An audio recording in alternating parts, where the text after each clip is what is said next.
Halo, assalamualaikum teman-teman. Balik lagi di channel Purnomo The Series. Gimana kabar kalian? Semoga selalu sehat dan baik-baik saja ya. Kali ini kita akan meneruskan merangkum Donghua Sessingji season 6 versi manhwa part 21 ya guys. Dan alangkah baiknya teman-teman juga nyimak episode-episode sebelumnya biar tahu cerita selengkap-lengkapnya. Kalian bisa cek playlist di deskripsi ya. Dan gak usah berlama-lama lagi, langsung saja gas cuy.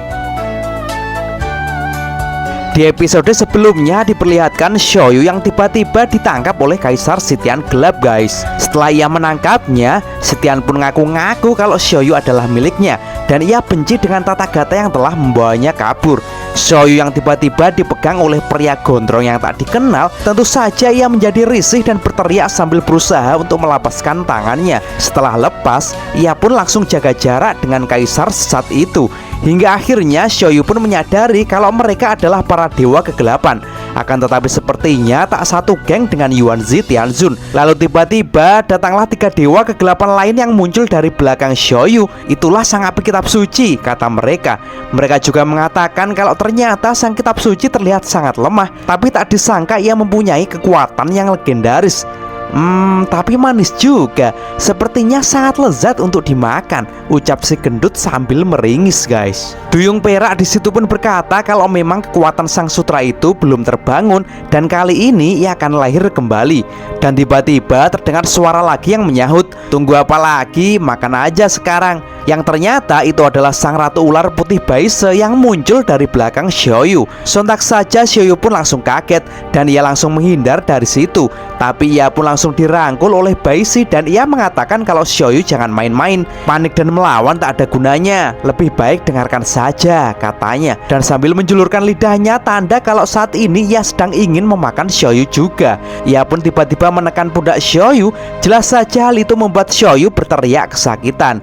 Sitian pun langsung maju dan ia mengatakan kalau Xiaoyu adalah kunci keseimbangan Yin dan Yang dan semua orang menginginkannya.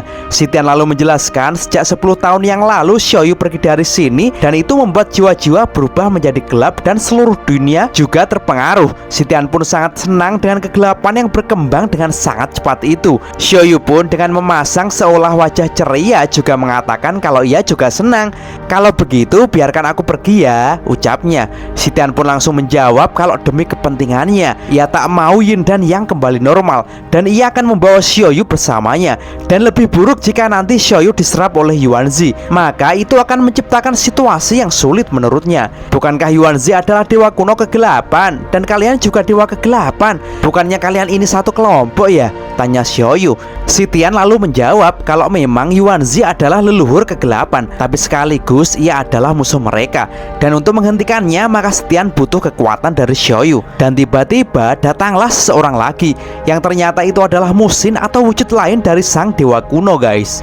Ia yang saat ini baru saja naik dari jurang terlihat agak terkejut dengan kedatangan gerombolan kegelapan. "Ternyata kalian juga ada di sini ya," ujarnya.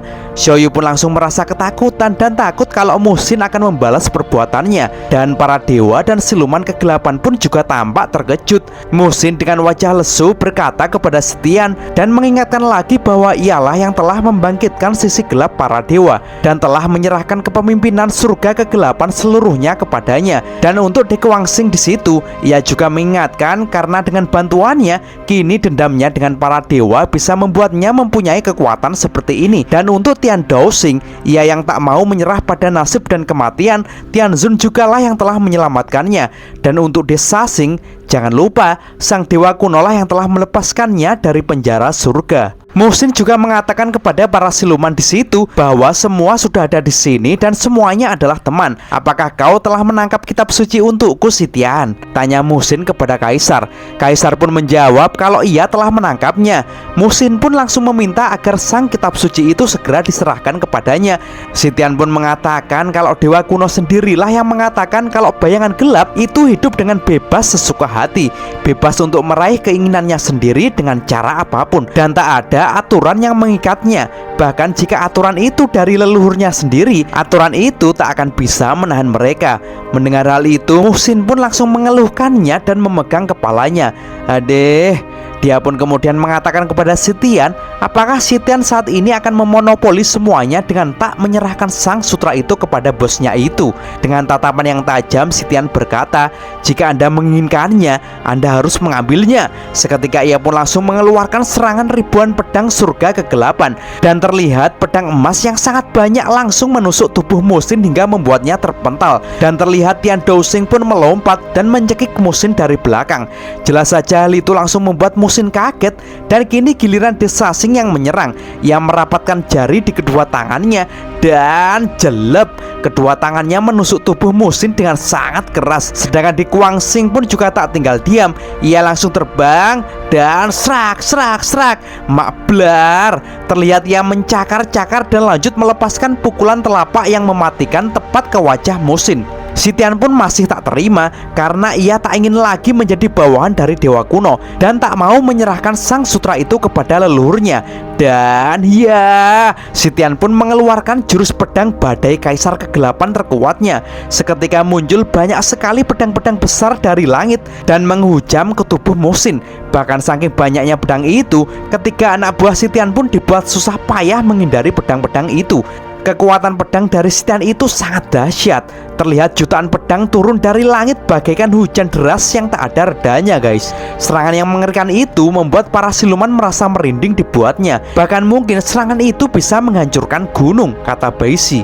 Dan akibat dari serangan dahsyat itu, asap debu yang tebal langsung menyelimuti tempat itu. Lalu tiba-tiba di dalam debu yang membuat mata tak dapat melihat itu, Sitian muncul dan langsung menyeret Xiaoyu bersamanya, guys. Sedangkan para siluman masih mencari satu sama lain untuk berkumpul. Baishi yang telah menemukan teman-temannya kini berkata kalau Sitian telah meninggalkan 3 anak buahnya dan akan menguasai sang kitab suci sendirian. Terlihat Sitian pun dengan cepat menggeret Xiaoyu untuk segera pergi menuju tempat kelahiran istimewa, di mana di tempat inilah Xiaoyu berasal. Para siluman yang membuntuti Sitian pun kaget melihat tempat yang lubangnya sangat besar sekali itu. Dan inilah tempat kelahiran istimewa atau yang disebut juga dengan singuralitas, tempat kelahiran Xiaoyu yang besar dan dalam. Sitian pun merasa senang karena akhirnya sampai juga di tempat ini. Ia pun langsung menyuruh Xiaoyu untuk segera menyalakan api abadi. Akan tetapi tiba-tiba terlihat Sitian menjentikkan jarinya dan jelek. Tak disangka Sitian menusuk Xiaoyu dengan pedangnya hingga tembus, guys. Xiaoyu pun sangat kaget dan kesakitan. Sitian mengatakan kalau ia tak membutuhkan keseimbangan yin dan yang, dan ia juga tak ingin Xiaoyu dimiliki oleh Yuanzi Tianzun. Dan menurutnya membunuh Xiaoyu adalah hal yang paling aman. Terlihat Xiaoyu pun tubuhnya semakin lemas hingga ia pun tak kuat lagi dan akhirnya terjatuh ke tanah. Apa ini sudah berakhir? Tanya Ratu Ular Putih. Duyung Perak pun disitu menganggap kalau perbuatan kaisar sangat konyol karena dengan membunuh kitab suci, bukankah usaha mereka akan sia-sia? Hah, kok jadi gini sih? Ucap Baishi terkejut dengan apa yang terjadi. Sitian di situ kemudian menjelaskan kalau sang sutra adalah harta yang sangat berharga dan Sitian ingin membagi tubuh Xiaoyu yang sangat berharga itu bersama dengan para anak buahnya, guys. Lalu tiba-tiba sang sutra itu pun membuka matanya dan tak hanya itu, tubuhnya pun bisa bangun lagi dan malah berdiri di depan Sitian. Jelas saja Sitian pun sangat terkejut. Bisa-bisanya tusukan pedang surganya belum membunuh tubuh wanita naga sutra ini. Dan boom, seketika Xiaoyu pun berubah menjadi Wuqing, guys. Dan ternyata memang yang ditusuk Sitian tadi hanyalah jurus pengganti dari pasir yang dibuat oleh Wuqing, yang dirilis saat Sitian mengeluarkan hujan pedang yang dahsyat dan menimbulkan debu asap yang sangat tebal. Sungguh sangat jenius, guys. Jelas saja hal itu membuat Sitian sangat kesal. Ia pun marah dan mengeluarkan jurus pedangnya lagi, dan pedang-pedang tersebut langsung menusuk tubuh Wuqing. Akan tetapi pedang-pedang itu menusuk tubuh kosong karena tubuh itu pun seketika berubah menjadi pasir dan perlahan-lahan terbang dan menembus tubuh Sitian. Selamat Kaisar, Anda kena prank, ucap sang pasir itu sambil berlalu. Dan kini Wuqing pun langsung berkumpul dengan rombongan Biksu Tong, dan tak disangka Xiaoyu asli sudah berada di situ bersama dengan yang lainnya, guys. Biksu Tong dengan sangat tenang mengatakan kepada Sitian kalau ia sangat berterima kasih kepadanya karena berkat dirinya Biksu Tong kini bisa menyelamatkan Xiaoyu dari Yuanzi Tianzun. Para siluman pun di situ sangat kagum dengan strategi Biksu Tong yang sangat cerdas dan brilian. Dasar pencuri, tak ada kapoknya kalian menghalangiku. Aku tak akan mengampuni kalian, teriak Sitian kesal. Ngomong-ngomong, yang pencuri siapa sih? Bukannya si gondrong itu ya? Haha. Mendengar hal itu, Biksu Tong tak gentar sedikit pun. Ia malah menganggap Sitian hanyalah omong kosong. Ia pun menantang Sitian dengan terang-terangan dan mengajaknya untuk membuktikan tinju siapa yang paling keras, ujar Biksu Tong sambil mencincingkan lengannya. Di situ Bailang pun langsung bersiaga di depan Xiaoyu. Xiaoyu pun sekarang juga merasa jauh lebih tenang. Dan sang guru pun mengatakan kalau melindungi Xiaoyu sang kitab suci adalah sebuah kehormatan. Dan semuanya pun kini bersiap untuk mati-matian melindungi Xiaoyu. Diceritakan dahulu saat Gunung Tianyu diserang, Xiaoyu pun tahu takdir tentang dirinya dan ia pun mulai melakukan perjalanan ke barat. Meskipun ia sering mengeluh dengan perjalanan yang sangat sulit, akhirnya tiba juga di tempat ini. Namun dirinya juga tak ingin hal ini cepat berakhir, karena Biksu Tong, Pat Kai Wuching dan tentunya Bailang, mereka semua sudah seperti saudara kandung sendiri. Apakah dirimu cemas? Tanya sang guru. Dan Xiaoyu pun menjawab jika nanti ia masuk ke singularitas, ia khawatir tak bisa kembali lagi dan pergi selamanya. Akan tetapi Biksu Tong menjawab kalau soal singularitas itu adalah di luar pengetahuannya, sehingga ia pun tak bisa menjawab persoalan ini. Akan tetapi yang Biksu Tong tahu adalah bahwa semua orang mempunyai takdir dan pilihan masing-masing, dan punya hak untuk menentukan pilihannya itu. Tak ada yang bisa memaksamu untuk yakin dengan apa yang kau lakukan, entah itu bisa menyelamatkan dunia atau tidak. Jangan terlalu serius, karena pergi ke singularitas hanyalah untuk melihat apa yang akan terjadi selanjutnya. Jika kamu tak suka, kembalilah. Kami akan mengajakmu pergi, ujar Biksu Tong. Pat Kai pun langsung menyahut dan ia mengaku kalau sangat menyukai masakan Xiaoyu. Dan jika Xiaoyu kembali, maka itu sangat bagus katanya.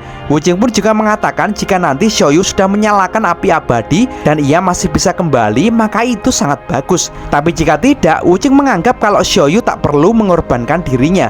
Batu kecil pun berkata ketika dirinya menjadi batu, ia merasa ingin mati saja. Akan tetapi ia merasa sangat nyaman setelah bersama dengan Xiaoyu. Sedangkan Bailang pun mengatakan kalau Xiaoyu jangan takut, karena apapun keputusan yang diambil oleh Xiaoyu, dia akan selalu menemaninya dan Xiaoyu tak akan sendirian.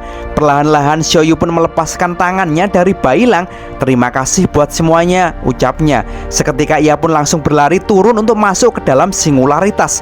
Dan Xiaoyu pun berlari sekuat tenaga karena tempat itu terletak di tengah-tengah lubang besar itu dan jaraknya cukup jauh. Tapi tiba-tiba terlihat di belakang Xiaoyu ada sekelebat bayangan hitam yang mendekatinya. Dan ternyata itu adalah Sitian Gondrong yang tak mau Xiaoyu pergi ke singularitas. Sontak saja Xiaoyu pun langsung terkejut. Sitian pun langsung mengeluarkan jurus pedang andalannya. Dan pang, seketika ada yang memukul dan mendorong wajah Sitian. Dan ternyata itu adalah Bailang guys. Ia pun langsung melompat dan mendorong Sitian hingga terjatuh. Dan Bailang pun segera menyuruh Xiaoyu untuk terus berlari, sedangkan ia dan yang lain akan menahan para penjahat itu. Dan terlihat siluman ular juga tak akan membiarkan Xiaoyu pergi. Ia pun langsung menyerang Xiaoyu dengan ekor lancipnya. Tapi untung saja Pat Kai langsung datang dengan tubuh amarahnya dan menangkap ekor siluman ular itu dan langsung mencekiknya. Jika kau ingin menyentuh Xiaoyu, lewati dulu babi tua ini, ujarnya. Dan siluman duyung perak pun juga tak akan membiarkan Xiaoyu sampai ke singularitas. Ia pun berlari untuk mengejarnya, tapi Xiaobe dengan cepat datang untuk menghalanginya. Ia pun melompat dan langsung menghunuskan pisaunya kepada duyung perak. Duyung perak pun berteriak agar Xiaobe tak menghalangi jalannya, karena ia tak akan segan-segan untuk membunuh Xiaobe. Apa kau tak malu jadi budak kegelapan? Pisau ini akan memberimu pelajaran, teriak Xiaobe yang langsung mengeluarkan jurus pisaunya. Dan terang, mereka pun beradu senjata dengan sengitnya guys. Dan pisau Xiaobe pun berhasil menggores lengan dari duyung perak. Sedangkan Xiaoyu saat ini pun berlari terus secepat mungkin dan tak akan menyia-nyiakan pengorbanan mereka untuknya. Hingga akhirnya sampailah juga Xiaoyu di singularitas guys. Xiaoyu pun langsung memasuki tempat itu. Seketika api abadi pun mulai menyala. Tanah yang diinjaknya pun semakin panas, dan api pun mulai menyala semakin bertambah besar dan berkobar-kobar seolah menyambut kedatangan sang sutra itu. Badai api itu pun berputar-putar menjulang sampai langit. Xiaoyu pun terkejut melihat fenomena yang menakjubkan itu. Sedangkan Sitian pun saat ini masih berduel dengan Bailang dengan pedangnya. Hingga akhirnya mereka semua pun perhatiannya beralih kepada api abadi yang menjulang tinggi itu. Apa ini sudah berhasil? Tanya Pat Kai di situ. Akan tetapi Biksu Tong menjawab kalau ini belum, karena api itu masih terlalu kecil jika dibandingkan api yang dulu mereka temui saat itu. Terlihat Baisi pun juga mendekati api itu. Ia kagum karena seluruh lubang yang besar itu menjadi panas sekali. Sedangkan Xiaoyu yang saat ini di pinggir lubang belum melihat ada jalan untuk masuk ke sana. Xiaoyu pun kini bertanya-tanya apakah ini benar-benar api abadi sejati. Dan ia pun juga bertanya-tanya lagi apakah ia harus melompat ke dalam kobaran api itu. Dan tiba-tiba ada suara yang berbisik ke dalam diri Xiaoyu, "Melompatlah." Ia pun seketika memenuhi panggilan itu dan langsung mengumpulkan keberaniannya untuk segera melompat.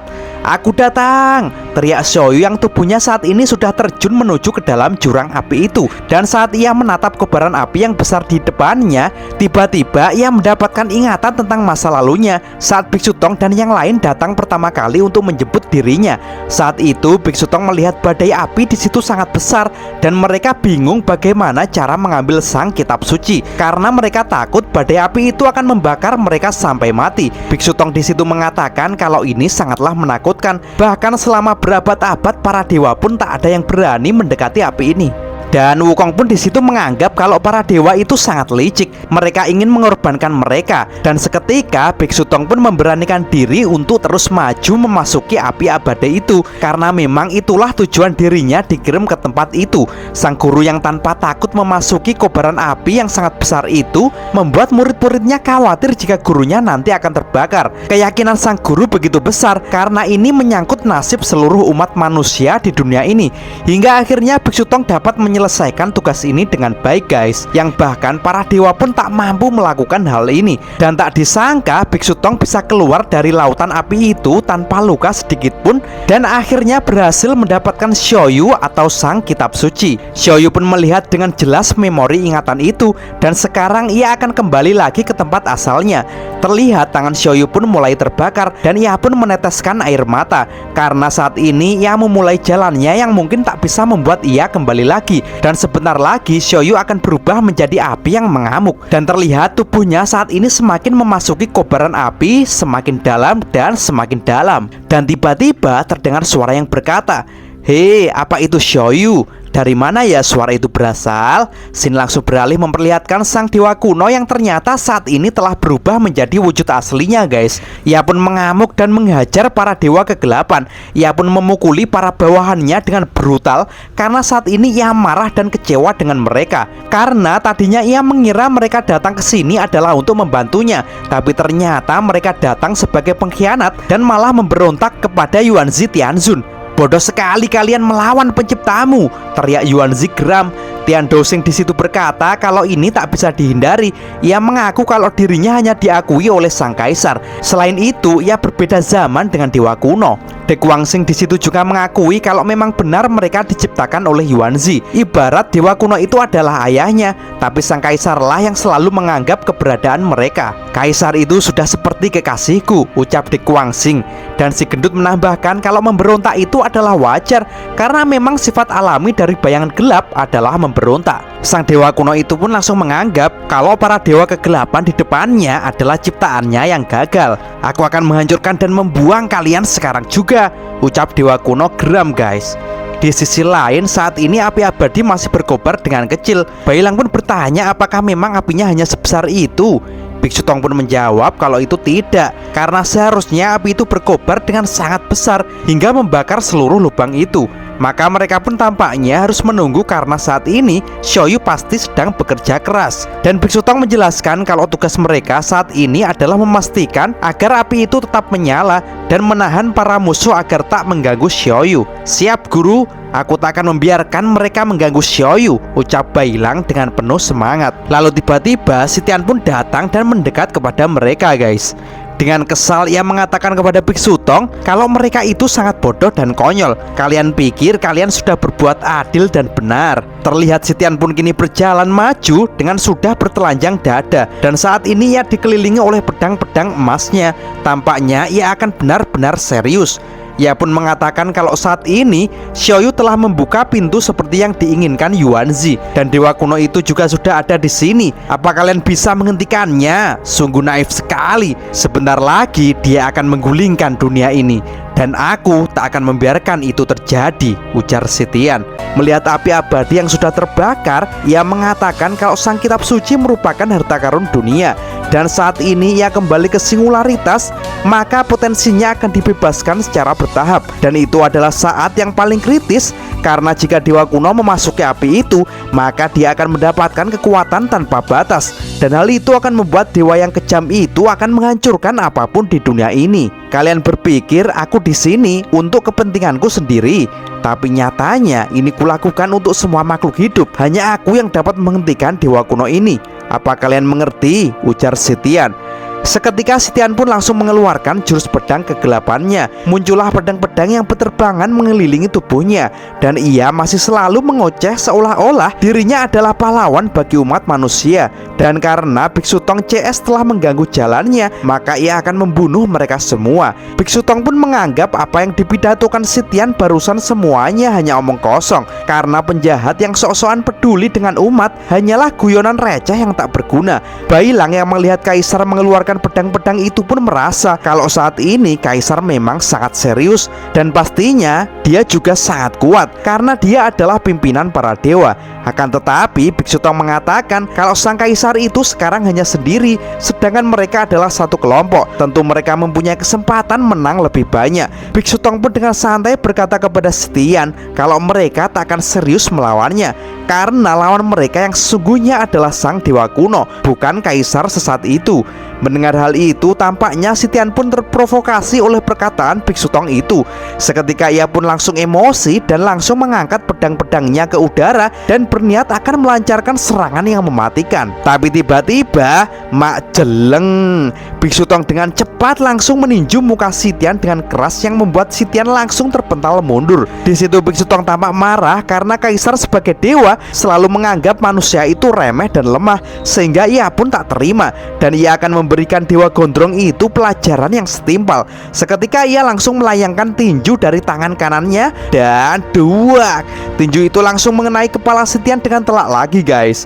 Tapi tiba-tiba sang Kaisar pun dengan cepat menghilang dan tahu-tahu sudah berada di belakang Biksu Tong. Ia pun tak mau kalah dan langsung membalas dengan serangan pedang-pedangnya yang akan menusuk Biksu Tong.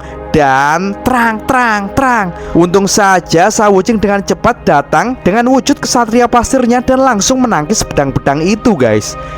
Kau siluman pasir menggangguku saja, teriak Sitian. Wucing pun mengatakan kalau ia memang siluman pasir yang pandai menipu sang Kaisar. Dan hari ini ia datang dengan seluruh kekuatannya untuk bertarung. Seketika ia pun langsung mengeluarkan tebasan-tebasan dari pedangnya. Sitian pun langsung melompat untuk menghindarinya. Ia merasa kalau siluman pasir ini tampaknya tak mudah untuk dikalahkan. Dan tiba-tiba, ya grep, Bailang dari belakang langsung merangkul tubuh Sitian. Aku telah menangkapmu Kaisar, teriak Bailang. Dan duar, Bailang dengan sekuat tenaga langsung mengeluarkan jiwa naga apinya untuk membakar Kaisar gondrong itu guys. Kobaran yang berbentuk naga itu pun berusaha untuk membuat Sitian mati terbakar.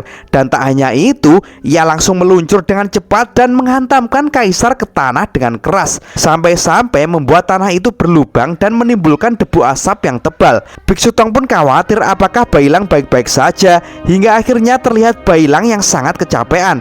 Tak tahu kenapa Bailang saat ini merasa sangat lemas dan kehabisan tenaga. Dan terlihat Kaisar pun muncul dari kumpulan asap itu dengan tubuh yang sudah terbakar. Terlihat tubuh Kaisar sudah gosong dengan luka bakar yang sangat parah. Dengan susah payah ia masih bisa berjalan maju. Bailang di situ ingin api itu terus membakar Sitian sampai mati.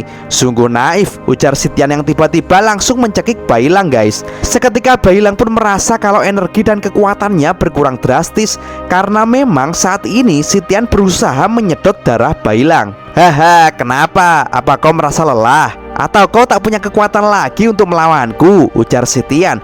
Sitian dengan bangga mengatakan kalau ia mempunyai teknik penyembuhan jiwa gelap yang terkuat dengan menyerap darah untuk memulihkan diri. Dan siapapun yang menyentuh tubuhnya, maka darahnya akan otomatis terhisap. Dan saat Bailang tadi merangkul Kaisar, hampir 30% darahnya telah terhisap sehingga Bailang tiba-tiba merasa lemas. Terlihat Bailang di situ tak berdaya. Seketika otot-ototnya kebiru-biruan menjadi terlihat jelas di tubuhnya. Sedangkan saat ini semua luka bakar Kaisar telah menghilang dan ia akan menyedot darah Bailang sampai kering. Lalu tiba-tiba Duak, Biksu Tong langsung menghantam kaisar dengan tinjunya. Jelas saja ia tak terima muridnya disedot seperti itu. Kau datang untuk mati? Tanya kaisar geram sambil melemparkan tubuh Bailang dan bersiap untuk menghadapi Biksu Tong. Akan tetapi Biksu Tong pun tak gentar sedikit pun guys. Ia kini bertekad akan membalaskan dendam muridnya. Ia pun langsung melancarkan jurus tinju seribunya dan pang pang pang pang. Tinju itu langsung memukuli kaisar gondrong dengan membabi buta. Akan tetapi kaisar yang dipukuli itu malah tersenyum dan menyuruh Biksu Tong untuk terus memukulinya lagi. Biksu Tong yang telah memukulinya merasakan tubuhnya malah semakin lemas, tapi ia tak menyerah dan terus mengajar Sitian guys. Sitian di situ terlihat malah senang. Apa cuma ini kemampuanmu? Tanyanya.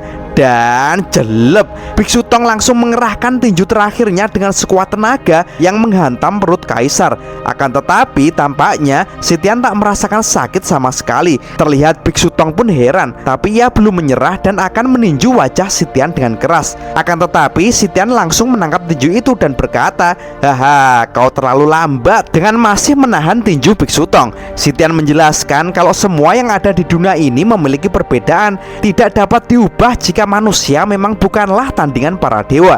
Dan saat ini ia akan menyerap semua darah Biksu Tong. Biksu Tong pun jadi panik karena saat ini ia sudah merasa tak berdaya. Tapi tiba-tiba terlihat ada pedang besar yang akan menebas tubuh Sitian. Sitian yang langsung menyadari hal itu langsung menghindarinya. Dan ternyata itu adalah wujud kesatria pasir Wuching. Sitian pun terlihat kesal karena belum sepenuhnya menyerap darah Biksu Tong dan ia hanya meringis saja. Sedangkan Biksu Tong dan Wuching kini bersiap untuk menghadapi Sitian. Wuching pun bertanya apakah gurunya baik-baik saja saat ini, dan Biksu Tong menjawab kalau ia baik-baik saja, walaupun sebenarnya saat ini ia merasa sangat lemas karena kekurangan darah guys. Kaisar Sitian pun tertawa dan mengatakan kalau kini ia telah menemukan kelemahan Biksu Tong, dan ia yakin saat ini ia telah membuat Biksu Tong menyesal telah bertarung dengannya. Dan memang perbedaan kekuatan manusia dengan dewa sangatlah besar. Biksu Tong pun sadar kalau mereka harus bersatu untuk melawan sang kaisar gondrong itu. Terlihat saat ini kaisar pun melebarkan tangannya dan bersiap akan mengeluarkan serangan pedang iblis dari langit. Dan untuk menahan itu, Wuching pun segera mengubah wujud satria pasirnya menjadi bentuk tembok. Dan seketika terlihat serangan ribuan pedang yang bertubi-tubi menghujam ke Wuching. Hingga Wuching pun merasa kalau serangan dewa ini benar-benar dahsyat, sehingga ia tak akan mampu menahannya untuk waktu yang lama. "Haha, kesabaranku sudah habis," teriak Sitian. Ia pun langsung melancarkan serangan pedangnya yang lebih kuat lagi, yang membuat pedang-pedang itu menembus tembok patung itu. Sedangkan saat ini Biksu Tong hanya bisa bersembunyi di balik tembok itu. Keadaan mendesak ini membuat Biksu Tong memanggil-manggil Patkai. Ia heran kenapa Patkai nggak muncul-muncul. Apa sedang bersembunyi? Katanya.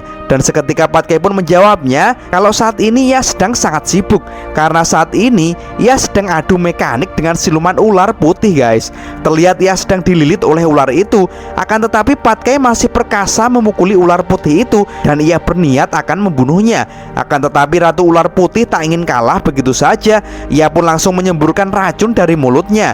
Tapi untung saja Patkai masih bisa menghindarinya, walaupun racun itu hampir mengenai wajahnya. Patkai pun jadi tambah geram dan ia semakin mengencangkan cekikannya di leher Baise. Baise pun tak terima dan ia langsung melilit tubuh Patkai dan menyeretnya, sehingga mereka berdua pun gelundung dan terguling-guling bersama jatuh ke bawah bukit guys. Dan di sisi lain, Xiaobe pun masih sibuk bertarung dengan Duyung Perak. Duyung Perak di situ mengatakan kepada Xiaobe kalau rombongan Biksu Tong tak akan bisa menang melawan kelompok mereka, sehingga ia pun mengajak saudaranya itu untuk bergabung saja dengan dia. Tapi Xiaobe menyuruh Duyung Perak agar jangan meremehkan kekuatan Biksu Tong. Ia yakin kalau tim Biksu Tong lah yang menang. "Omong kosong," teriak Duyung Perak sambil melemparkan Xiaobe dengan tombaknya. Xiaobe pun berkata kalau Duyung Perak sangat bodoh karena malah bergabung dengan Kaisar Sitian yang seorang tirani. Dan walaupun Duyung Perak akan berlindung kepada Kaisar kegelapan itu untuk mengalahkan sang ratu, itu tak akan mendapatkan hasil apapun. Duyung Perak pun langsung menjawab kalau setidaknya sang Kaisar kegelapan menerimanya, bukan seperti para duyung yang malah akan membunuhnya hanya karena dia berbeda. Xiaobe kemudian menenangkan Duyung Perak kalau memang semua duyung itu berbeda. "Jangan terlalu dipikirkan karena masih ada aku. Dan sebenarnya alasanku datang ke sini karena aku peduli dan ingin bertemu denganmu. Aku tak ingin kau terus melakukan kesalahan. Aku ke sini untuk mengajakmu pulang," ujar Xiaobe. Apa? Kembali? Ratu Duyung pasti akan membunuhku, jawab Duyung Perak. Xiaobei pun kemudian meyakinkan kepada Duyung Perak kalau itu tak akan terjadi. Duyung Perak pun marah dan berteriak kalau semuanya sudah terlambat. Jalan mereka sudah berbeda. Ia pun langsung menyerang Xiaobei dan terang. Terlihat mereka pun adu senjata. Duyung Perak pun mengatakan kalau ia akan segera membunuh Xiaobei agar ia tak ikut campur dengan urusannya. Tapi Xiaobei pun juga tak mau kalah dan ia akan melawannya. Sin kemudian beralih di sisi Baishi yang saat ini diam-diam tak ikut dalam pertempuran mereka. Ia pun hanya bersembunyi karena menurutnya pertarungan itu berbahaya untuk dirinya. Ia pun lalu mengawasi sang api abadi. Lalu ia pun menganalisa kalau Xiaoyu pasti membutuhkan waktu untuk memulihkan api abadi. Dan Baishi tahu kalau Yuanzi Tianzun pasti tahu juga akan hal ini. Pantas saja saat ini Yuanzi masih sibuk untuk menghabisi bawahannya yang berkhianat. Dan menurut analisa Baishi, Biksu Tong pasti tak akan mundur dan terus melawan. Hingga kemudian ia mengambil kesimpulan kalau pertempuran ini sangat aneh, karena jika sampai menang pun Kaisar tak akan bisa memakan Xiaoyu. Dan di sisi lain saat ini Dewa Kuno sedang menghajar The Sasing. Dan ia pun berhasil memenggal anak buah kegelapannya itu. Melihat anak buahnya yang berkhianat itu masih meringis, walaupun tinggal kepalanya saja, membuat Yuanzi geram dan langsung menginjak kepala The Sasing hingga hancur guys. Ia mengatakan kalau memang ia yang telah menciptakan The Sasing, akan tetapi dia juga yang akan mengakhiri hidupnya. Dan terlihat De Guangxing dan Tian Dousing sudah terkapar dan telah dikalahkan oleh penciptanya. Gara-gara pertempuran ini, pertemuanku dengan sang api abadi jadi tertunda, ujar Yuanzi Tianzun. Ia pun langsung menoleh kepada sang api kitab suci yang saat ini sudah menyala dan menjulur ke langit. Dan saat ini ia akan menyusul ke tempat itu dan berharap akan segera menggabungkan kekuatan sang api abadi dengan dirinya. Dan ia pun sangat senang karena sekarang tak ada yang bisa menghentikannya lagi. Dan saat ia akan bersiap-siap untuk pergi, tiba-tiba sebuah anak panah berwarna emas melesat dan langsung menembus tubuh sang dewa kuno itu. Ia pun sangat terkejut dan ia menyesali dirinya yang memang telah ceroboh dengan mengabaikan kekuatan pelindungnya, yang akhirnya anak panah itu mampu menembus tubuhnya. Setelah memerhatikan anak panah itu, ia pun tahu panah keemasan itu milik siapa. Panah itu langsung memancarkan cahaya keemasan dan menyetrum tubuh Yuanzi guys. Dewa kuno itu pun jadi sangat geram dan ia berteriak, "Ling Bao Tianzun!" teriak sang dewa kuno itu. Dan ternyata memang itu adalah anak panah dari sang dewa harta atau dewa legendaris yang bernama Ling Bao Tianzun. Yuanzi pun di situ tak mengira kalau Ling Bao akan datang ke sini. "Apakah kau datang untuk ikut bersenang-senang bersamaku?" tanya dewa kuno. Sang dewa harta yang saat ini melayang di udara kemudian mengatakan kalau mereka bukanlah dewa duniawi dan mereka tak boleh terlibat dengan urusan duniawi. Dan dewa harta itu geram karena Yuanzi malah datang ke sisi lain dan malah merebut sang kitab suci. "Kau telah melanggar janjimu dan aku tak akan membiarkanmu begitu saja," ujar sang dewa harta dengan sangat geram sambil memegang busur panahnya. Yuanzi pun juga sangat marah dan karena Ling Bao sudah ada di sini, maka dia akan segera membunuhnya. Ling Bao Tianzun pun lalu mengatakan bahwa tirani, arogansi, pengecut, keserakahan, kecemburuan, kemarahan, kekejaman dan semua wujud pikiran jahat berkumpul menjadi satu menjadi sosok Yuanzi Tianzun. Ia pun sangat mengetahui dewa kuno itu karena ia sudah hidup puluhan juta tahun bersama dirinya. Dan kini Yuanzi muncul sehari saja tapi membuat dunia menjadi sangat kacau, ujarnya. Ling Bao pun geram dengan ulah Yuanzi dan sambil menarik panahnya, ia berkata kalau permusuhan mereka selama berabad-abad akan diselesaikan hari ini juga. Ia pun tak mau main-main dan langsung melepaskan panah dewanya dan langsung mengenai tubuh Yuanzi. Yuanzi pun berujar kalau anak panah milik Ling Bao tak akan bisa membunuh dirinya. Terlihat panah itu pun kembali menyebarkan cahaya dan Ling Bao berkata kalau itu benar. Akan tetapi panahnya akan terus membuat tubuh Yuanzi semakin melemah dan menahan semua serangan dewa kuno itu. Ling Bao pun terus menembaki Yuanzi dengan anak panahnya dan terlihat anak panah itu semua terus menyebarkan cahaya lagi. Yuanzi pun berusaha menahan rasa sakit dari panah-panah itu. Akan tetapi ia mengatakan kalau terlalu naif jika Ling Bao memang bisa mengalahkannya dengan panah-panah itu. Jika itu bisa dilakukannya, Ling Bao pasti sudah menang saat jutaan tahun yang lalu dan tak perlu sampai menunggu saat ini. Sang dewa kuno yakin dewa harta tak akan bisa mengalahkannya. Dan tiba-tiba datang seorang lagi yang ternyata itu adalah sang dewa kebajikan atau yang bernama Taisang. Ia langsung menyela perkataan Yuanzi kalau saat ini ceritanya akan berbeda jika orang tua ini sudah datang. Ia pun saat ini akan ikut campur dalam pertarungan ini. Seketika ia pun langsung menyerang dengan kekuatan sihirnya, dan telapak tangannya langsung mengenai kepala dewa kuno. Tak disangka serangan itu langsung meledakkan cahaya besar menyilaukan yang memenuhi gunung. Ia pun berteriak agar Yuanzi menyerah saja. Dan bersamaan dengan itu, ia juga mengeluarkan kekuatan segelnya. Seketika muncul segel cahaya melingkar di tangan dan kaki dewa kuno. Dan blar, sang dewa kebajikan langsung mengempaskan Yuanzi hingga terhempas ke tanah.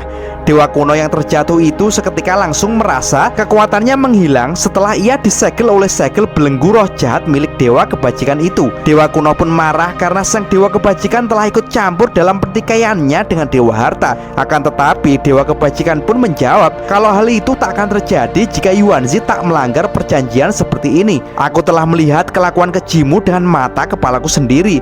Selama ada masalah yang muncul, maka aku akan keluar untuk membereskannya. Karena semua ini adalah demi sebuah keadilan, ucap dewa kebajikan. Sang dewa kuno pun langsung berteriak kalau yang namanya perjuangan itu tak ada yang namanya keadilan. Yang ada hanyalah kemenangan dan kekalahan. Dan menurut Yuanzi, dewa kebajikan sangat tak adil karena telah membantu dewa harta. Terlihat Ling Bao Tianzun pun menarik busur panahnya lagi untuk menyingkirkan segala sumber kejahatan agar dunia ini bisa kembali damai. Ia kali ini berniat akan membunuh Yuanzi dengan melepaskan anak panah yang mengarah tepat pada kepala dewa kuno. Tapi dengan cepat raja kebajikan malah menangkis panah itu. Ia tak ingin Ling Bao membunuh Yuanzi Tianzun. "Taisang Laojun, apa yang kau lakukan?" teriak Ling Bao. Dewa kebajikan pun beralasan ia melakukan itu karena akan memberi kesempatan Yuanzi untuk melakukan perjanjian lagi, karena dia juga tak ingin salah satu dari mereka mati. Ling Bao pun mengatakan apakah Taisang sudah lupa dengan kelakuan dewa kuno selama ini pada mereka. Ia pun tak bisa menerima hal itu karena kesempatan langka seperti ini hanya akan terjadi sekali ini saja. Dia harus mati, ujar Ling Bao. Taisang lalu menjawab apakah Ling Bao sudah lupa kalau mereka bertiga adalah dewa yang dilahirkan secara bersamaan, yang masing-masing mempunyai nilai tertentu yang berbeda-beda. Karena Taisang yakin suatu saat Yuanzi Tianzun bisa berubah. Akan tetapi Ling Bao di situ mempunyai keyakinan kalau Yuanzi tak akan pernah bisa berubah. Terbukti dari dulu dia selalu melanggar perjanjiannya. Kalau kau memang bisa membujuknya berubah, bukankah kau pasti telah melakukannya jutaan tahun yang lalu? Kenapa kau masih harus menunggu sampai saat ini? Ujar Ling Bao. Taisang pun masih saja ngeyel karena sebesar apapun dosa yang telah dilakukan oleh Yuanzi, tapi ia tetap tak berhak untuk mati. Dan seseorang juga tidak berhak untuk mengambil nyawa orang lain. Lalu tiba-tiba sang dewa kuno itu pun berubah kembali menjadi wujud Musin. Ia pun merengek dan menangis agar sang dewa kebajikan menolongnya karena ia benar-benar tak ingin mati. Taisang pun mengatakan kalau ia hampir saja tak bisa membujuknya, dan ia pun menyuruh Musin untuk menjelaskan sesuatu. Musin pun mengatakan kalau ia tak melakukannya dan tak tahu apa-apa. Lihatlah Ling Bao, dia menangis seperti ini. Apa kau tega menyakiti anak yang malang ini? Dia sangat kasihan, ucap Taisang kepada Ling Bao. Cukup, tak usah membelanya lagi, ucap Ling Bao. Dan ia pun bersiap akan segera menghabisi Musin. Sang dewa kebajikan pun langsung bersiap untuk mencegah Ling Bao. Ia langsung mengeluarkan mantra dinding penghalang untuk melindungi Musin dari serangan sang dewa harta. Akan tetapi Ling Bao pun langsung menghancurkan dinding-dinding penghalang itu. Ia pun lalu menyuruh Taisang untuk minggir. Terlihat Ling Bao pun sudah sangat geram, dan kali ini ia akan benar-benar membunuh Musin. Dan hal itu langsung membuat Musin berteriak ketakutan. Tanpa basa-basi lagi, Ling Bao pun langsung menusuk Musin dengan pedang cahayanya. Seketika hal itu membuat tubuh Musin pun langsung terbakar, guys. Melihat hal itu, Taisang pun tak tinggal diam dan langsung menyerang Ling Bao dengan tembakan dari kipasnya agar ia tak membunuh Musin. "Hentikan Ling Bao!" teriak Taisang. Akan tetapi Ling Bao tak mempedulikannya karena ia merasa apa yang dilakukannya benar, dan ia menyuruh Taisang agar jangan menghalanginya. Seketika ia pun langsung menggunakan pedang apinya untuk membakar Musin, dan ia juga berkata kalau ia hanya perlu beberapa saat lagi agar bisa membakar Musin sampai habis. "Ling Bao, kamu akan membunuh seorang anak. Apa kau gila?" teriak Taisang. "Dia itu adalah Yuanzi Tianzun, dan dia bukanlah anak yang tidak bersalah," jawab Ling Bao. Sedangkan Musin pun saat ini berteriak-teriak kesakitan karena ia akan benar-benar terbakar. Ling Bao pun berteriak agar Taisang percaya kepada tindakannya ini. Tapi Taisang Laojun pun masih ngeyel dan bertanya apakah untuk mengalahkan iblis kau harus menjadi iblis juga. Kita ini sama-sama 3 raja dewa awal surga, teriak sang dewa kebajikan. Ia sangat tak tega melihat Musin terbakar dan merengek minta tolong seperti itu. Lalu ia pun terpaksa melepaskan segel yang mengikat tubuh Musin, dan ia segera menyuruh Musin untuk melindungi dirinya sendiri. Segel yang sudah terlepas itu pun langsung membuat wujud Musin kembali menjadi wujud Yuanzi Tianzun. Dan jeleng, sang dewa kegelapan itu langsung meninju tubuh Ling Bao dengan kekuatan penuh, yang membuat tubuh sang raja dewa harta itu pun jebol dan tembus oleh tangan dewa kuno itu. Ling Bao pun langsung muntah darah terkena serangan fatality itu. Sedangkan dewa kebajikan pun langsung terkejut melihat Yuanzi yang dilepaskannya langsung menyerang Ling Bao dengan sangat brutal itu. Yuanzi yang sangat marah karena hampir saja terbunuh itu pun langsung menghajar Ling Bao habis-habisan dan langsung menghantamkannya ke tanah dengan sangat keras, guys. Serangan tersebut membuat Ling Bao terluka dan mengeluarkan darah yang sangat banyak. Taisang pun di situ sangat tertegun melihat hal itu dan hanya bisa terdiam. Hingga akhirnya Ling Bao pun sudah tak berdaya lagi dan ia didekap oleh Yuanzi yang akan benar-benar membunuhnya. Hal itu membuat sang dewa kebajikan pun keringetan dan panik. Ia pun langsung memohon-mohon kepada Yuanzi agar melepaskan Ling Bao. Tapi Yuanzi yang saat ini sudah sangat marah, tampaknya sudah tak ada ampun lagi buat Ling Bao. Seketika ia malah mencapik-capik dan menghancurkan tubuh Ling Bao. Tentu saja sang dewa harta itu kehilangan nyawanya, guys. Melihat pemandangan yang begitu mengerikan itu membuat Taisang tak percaya, dan ia hanya bisa terdiam dan menangis sedih. Ia sangat menyesal karena ia sudah tak percaya dengan apa yang Ling Bao katakan. Dan tak hanya itu, ini pemandangan yang mengerikan itu masih terus berlanjut. Badan Ling Bao yang sudah mati itu pun langsung digigit oleh Yuanzi untuk diminum darahnya, guys. Hal itu membuat dewa kebajikan menangis lebih kuat dan tak percaya kalau orang yang telah ia bela ternyata sangatlah kejam. "Kenapa kau seperti ini?" teriak Taisang. Hahaha, Yuanzi pun tertawa dengan kemenangan itu dan langsung membuang tubuh Ling Bao yang sudah kering begitu saja. Ia pun berkata kalau ia seperti ini karena memang dia dilahirkan untuk menjadi makhluk jahat. Dewa kebajikan yang marah itu kemudian berkata kalau dirinya bersumpah mulai saat ini dia akan menjadi musuh Yuanzi Tianzun. Yuanzi dengan santai membuka tangannya. "Ayo, tunggu apa lagi? Seranglah aku kalau kau berani." Terlihat Taisang pun hanya tertunduk dan menangis. Yuanzi pun kemudian berjalan melewati dewa yang menyerupai kodok itu sambil berkata bahwa Taisang itu hanya pandai ngomong saja dari dulu dan tak melakukan apapun. Dan ia mengaku sudah sangat paham dengan sifat Taisang itu. Tianzun pun berjalan akan meninggalkan Taisang di situ. "Kenapa kau tak membunuhku saja? Dan semuanya akan selesai," teriak Taisang sambil masih menangis.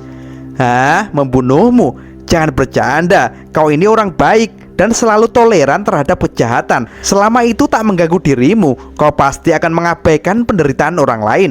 Dan menurutku, kau itu adalah sahabatku," ujar Yuanzi Tianzun. Taisang pun tercengang dengan perkataan Yuanzi barusan. Saat ini ia hanya bisa bersedih atas kematian Ling Bao yang disebabkan oleh kebodohannya sendiri. Dan saat ini diperlihatkan 3 jenderal kegelapan yang ternyata masih hidup juga dengan keadaan yang sekarat dan tinggal menunggu mati. Mereka akhirnya menyadari kalau mereka ini sangat bodoh karena terlalu berani untuk melawan sang dewa kuno Yuanzi Tianzun, yang nyatanya kemampuan mereka itu sangat berbeda jauh jika dibandingkan dengan leluhurnya itu. Sambil menunggu kematiannya, mereka pun saling ngobrol satu sama lain, guys.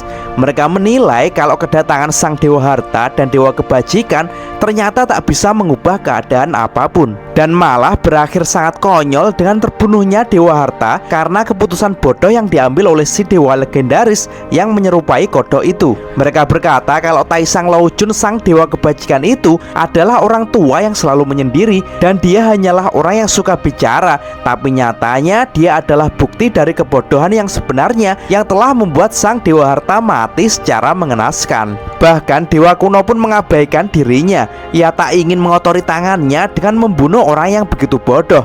Kini Taisang Laojun yang hanya bisa menangis di depan mayat Ling Bao sedang ditertawakan oleh 3 jenderal kegelapan di situ karena ini adalah sebuah lelucon untuk mengantar kematian mereka bertiga, guys. Terlihat Taisang masih saja di situ karena merasa sangat menyesal di depan Ling Bao. Akan tetapi penyesalan tidak akan merubah apapun karena sekarang kenyataannya Ling Bao sudah tak ada, guys. Scene kemudian beralih di tepi laut Dahe. Terlihat di sana ada sesuatu yang muncul dari atas langit. Seketika muncullah cermin raksasa keemasan yang ternyata itu adalah cermin dari alam baka, guys. Dan dari cermin itu tampak ada seorang yang keluar, dan itu adalah Sun Wukong, si raja kera yang selalu ditunggu oleh semua orang, termasuk Mimin dan pastinya yang nonton juga kan. Terlihat saat ini penampilan Wukong ada yang sedikit berbeda dan terlihat lebih keren dari sebelumnya. Karena saat ini Wukong memakai rompi bulu berwarna hitam, guys. Ia pun terdiam sejenak untuk merasakan hawa dunia yang telah ia nanti-nantikan. Dia pun menggerak-gerakkan tubuhnya yang baru itu, dan ia merasakan kalau tubuhnya sekarang tak jauh berbeda dari tubuhnya yang sebelumnya. Sungguh udara yang sangat segar, ucap Wukong sambil menikmati udara dunia ini yang tak lama lagi akan meninggalkannya. Lalu terdengar dari cermin itu, Raja Alam Baka memanggil Wukong. Ia pun berpesan agar Wukong segera mengalahkan sang dewa kuno sebelum tubuhnya hancur dan dirinya kembali ke alam baka, karena dia hanya punya waktu 24 jam dan dihitung dari sekarang. Wukong pun menjawab kalau ia masih ingat dengan jelas tentang peraturan itu, kalau besok ia akan kembali ke alam baka sebelum matahari terbenam. Ia pun lalu segera menyuruh Jukuan untuk memberitahu di mana lokasi Yuanzi Tianzun saat ini. Sang Raja Alam Baka pun langsung memberitahu kalau gurunya dan yang lainnya saat ini berada di sisi lain dunia. Mereka saat ini masih mati-matian mempertahankan api abadi yang baru saja dinyalakan. Kelihatannya kau sudah tak sabar untuk kesana ya, ucap Jukuan. Terlihat raut wajah Wukong pun agak lemas karena saat ini ia harus melewati kabut yang dulu pernah membuatnya tersesat, dan kini ia akan melewatinya lagi. Jangan khawatir soal itu, aku akan selalu menuntunmu dari sini, kata Jukuan. Dan ia lalu melemparkan sebuah lingkaran emas kepada Wukong. Lingkaran itu akan menemani perjalanan Wukong, dan ia mengatakan setelah Wukong sampai di singularitas, maka misi Wukong hanya satu, yaitu bertarung. Ia berharap agar Wukong memberikan pertarungan yang terbaik, dan ia akan selalu mengamati Wukong dari alam baka. Lanjutkan perjalananmu Wukong, ucap Jukuan, dan seketika cermin itu pun perlahan-lahan menghilang, guys. Terlihat Wukong pun maju beberapa langkah sambil mengamati lingkaran emas itu. Sekarang aku telah kembali, jangan malas ya untuk bertarung, ucap Wukong kepada lingkaran tersebut. Dan seketika gelang emas itu pun berubah menjadi tongkat sakti, guys. Wukong pun saat ini merasa semangat dan ia memutar-mutarkan tongkatnya. Dan ia mengatakan kalau Jukuan adalah orang yang spesial dan misterius. Ia heran karena Jukuan dapat mengetahui dirinya dengan baik. Wukong pun berpikiran kalau pasti Jukuan sudah mengawasinya sejak lama, dan saat ini ia juga membuat Wukong lahir kembali hanya untuk mengalahkan dewa kuno. Aku tak akan menyia-nyiakan kesempatan ini. Aku akan segera menyusul guru. Mereka saat ini pasti sedang kesulitan, ujar Sun Wukong. Ia pun langsung melompat dan melesat terbang ke udara. Guru, aku datang, teriak Wukong. Di sisi lain saat ini Biksu Tong masih baku hantam dengan sengit melawan sang kaisar kegelapan, guys. Terlihat Sitian pun sangat marah. Ia pun meningkatkan serangan pedangnya lebih kuat lagi untuk menghancurkan tembok Wuqing. Biksu Tong yang masih bersembunyi di belakang tembok mulai menganalisa Sitian. Biksu Tong saat ini ia merasa kesulitan karena tinjunya sudah tak efektif lagi. Karena dalam pertarungan tinju jarak dekat hanya akan membuat ia disedot oleh tubuh Sitian, sedangkan dalam pertarungan jarak jauh Biksu Tong juga tak akan mampu melawan kekuatan pedang dari Sitian. Ia pun kemudian bertanya kepada Wuqing apakah ia sudah melihat kelemahan dari Kaisar Gondrong itu. Hei guru, dia itu kan jiwa gelap. Seharusnya tinju segel roh jahatmu bisa menahannya, ujar Wuqing. Biksu Tong pun menjawab, ia saat ini susah untuk melakukan itu karena gerakan Biksu Tong kalah cepat dengan Sitian, kecuali kalau Sitian melakukan kesalahan. Dan akhirnya hujan pedang surga yang sangat deras itu bisa membuat tembok benteng Wuqing menjadi retak dan rusak, guys. Biksu Tong jadi khawatir apakah Wuqing baik-baik saja. Hahaha, bertahan aja terus, lihat bagaimana aku menghancurkan tembokmu itu, ujar Sitian. Wuqing pun kemudian berkata kepada gurunya kalau pasirnya hilang dengan sangat cepat dan akan segera habis, dan dia tak mampu untuk mengumpulkannya kembali karena serangan Sitian terlalu cepat dan terlalu kuat untuk dirinya, guys. Dan tiba-tiba di sela-sela kegentingan itu terdengar suara, apa kalian sudah terpojok? Biar aku yang menanganinya. Sontak Biksu Tong pun langsung menoleh ke arah dari mana suara itu berasal. Dan ternyata itu adalah Aosue guys. Tinjumu tak berfungsi kan guru? Biar petirku saja yang menanganinya, ucap Aosue dengan sangat percaya diri. Aosue, teriak biksu karena terkejut melihat kedatangan muridnya itu. Wuching pun juga tampak terkejut di situ. Sambil meringis, Aosue pun berkata kalau di saat-saat genting seperti ini ia selalu bisa dipercaya. Seketika Biksu Tong pun langsung membungkam mulut Aosue dan langsung mendorongnya. Karena kalau tidak, Aosue akan terkena pedang-pedang dari Sitian. Dasar bodoh, apa kau mau terbunuh dengan pedang ini? Teriak sang guru.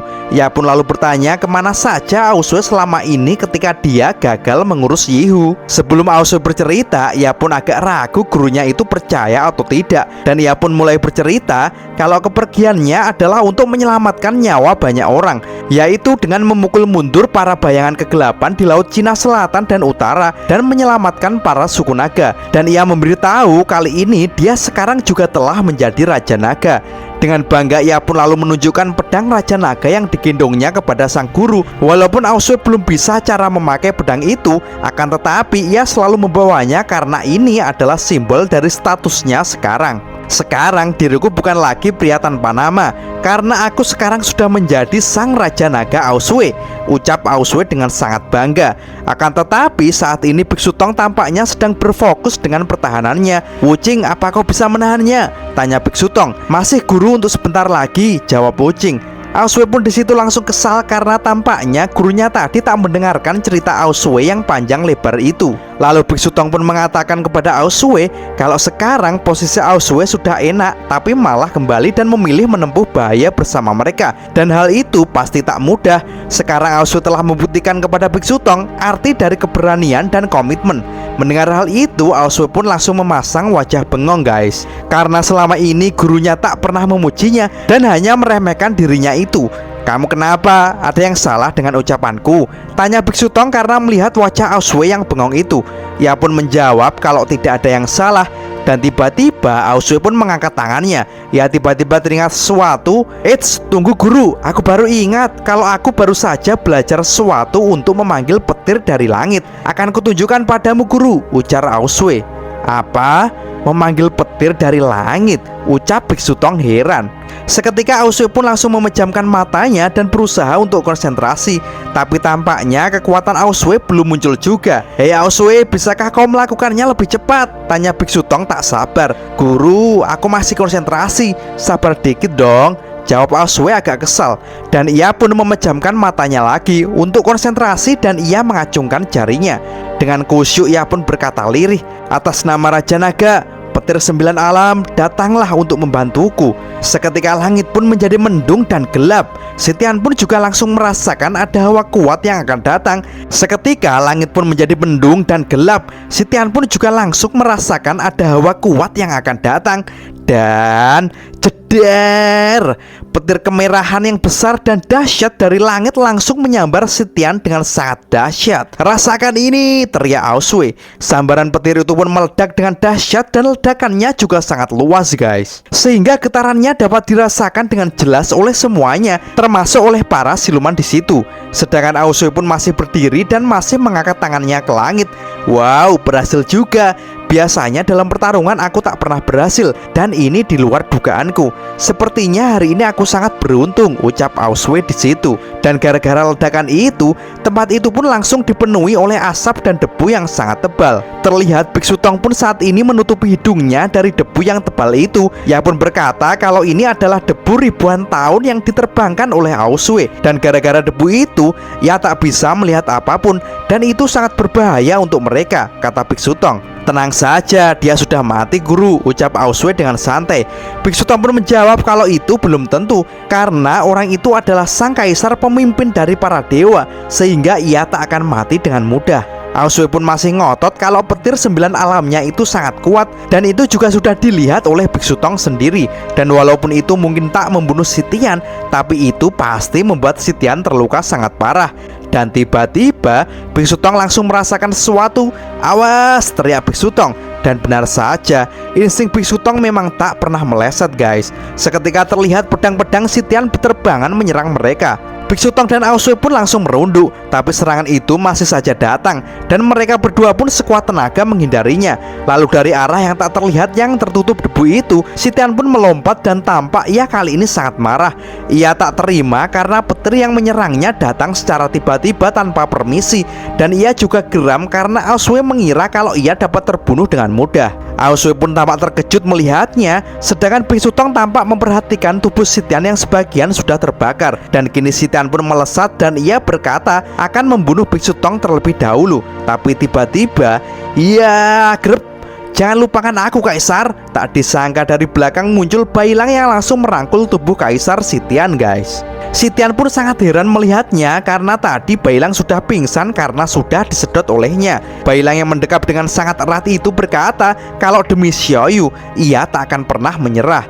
Sitian pun di situ hanya tersenyum. Kamu benar, sekarang aku akan menggunakan darahmu untuk menyembuhkanku, dan kamu akan segera pingsan sekali lagi. Dan benar saja, otot-otot Bailang pun langsung terlihat dengan jelas tanda kalau darahnya saat ini sedang diserap oleh Sitian.